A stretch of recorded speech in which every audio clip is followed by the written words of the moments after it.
You probably noticed that motivation is something quite unreliable. Sometimes you have it, sometimes you don't have it, and when you have it, it doesn't last long.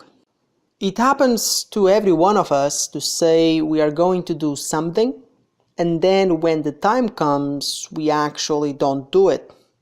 Because of this reason, you should not rely on motivation. Instead, you should set up your life in a way that you end up doing what you have to do, regardless of your motivation levels. You should create the habit of doing what you have to do even when you don't feel motivated to do it. You just do it, and that is it. So what is motivation? Motivation can be conceptualized as an internal physiological state, as a drive that promotes a goal-directed behavior. Think of hunger, thirst, or loneliness, for instance. These drives help you to survive, but when you reach the goal that these drives set you to achieve, you no longer feel motivated. This shows that motivation is homeostatic in nature, which means that its intensity goes up and down depending on external stimulation, reactivated memories, emotions, and predictive incentives of reward, pleasure, or punishment. You can see that motivation fluctuates a lot, and it changes in response to multiple variables.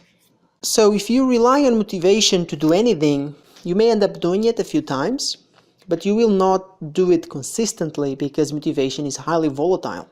So hunger will, for instance, make you look for food, and thirst will make you look for water, but once you eat or drink, you no longer feel motivated to do those things. You know, there is an industry behind the promotion of motivation. I am skeptical about this industry because we didn't evolve genetic mechanisms that motivate us to do modern behaviors, like going to the gym and stay healthy. I mean, you should go to the gym and you should exercise, you should create a habit of exercising and do it even when you're not motivated to do it. Motivation is a very powerful modulator of human behavior. Back in the day, it was possible to motivate entire armies with a low-resolution picture of the Virgin Mary, such was the orniness of the man in the army. And some historians claim that the French Revolution only happened because the people at the time were starving.